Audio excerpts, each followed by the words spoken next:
గంట పూజ చేయించింది. ఎందరో ఒక గంట పూజ చేయలేకపోయిన వాళ్ళు ఉన్నారు. నా అదృష్టం, నా తల్లి నాతో పూజ చేయిస్తోంది. నా తల్లి నాతో సమంత్రకమైన విభూతి ధారణ చేయిస్తోంది. నా తల్లి నాతో సంధ్యావందనం చేయిస్తోంది. నా తల్లి నాతో దేవాలయానికి దర్శనం చేయిస్తోంది. నా తల్లి నా చేత ఎన్నో విషయాలు చెప్పించింది. ఇవన్నీ ఎందుకు చెప్పిస్తోంది ఆవిడ? నన్ను ఉద్ధరించడానికి. నా యందు అమ్మ కృప ఉంది.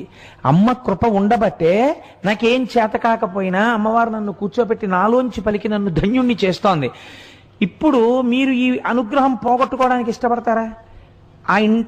ఆఫీసర్ గారు అనుగ్రహం పొందాలనుకున్నవాడు ఆఫీసర్ గారు పిలిచి, ఏమయ్యా ఇవాళ నువ్వు కొంచెం అక్కడికి వెళ్ళాలంటే, నేను వెళ్ళనండి, నేను తిరగలేకపోతున్నాను, నేను వెళ్ళను అన్నాడు అనుకోండి. అయితే మానే అని చెప్పి ఇంకో ఆయన దగ్గరికి వెళ్ళి ఇంకొక ఆయన్ని పిలిచి ఆయనతో చేయించుకుంటాడు. ఆయనకి ఏం ఇబ్బంది లేదు. ఆయన పని జరగకపోతే ఆయన ఎవరిని పిలిస్తే వాడే ధన్యుడు, ఆయనతో చేయించుకుంటాడు. కానీ మీరు 4 రోజులు సీట్లో 10ంటికి వచ్చి మామూలుగా కూర్చుంటే మిగిలిన వాళ్ళందరూ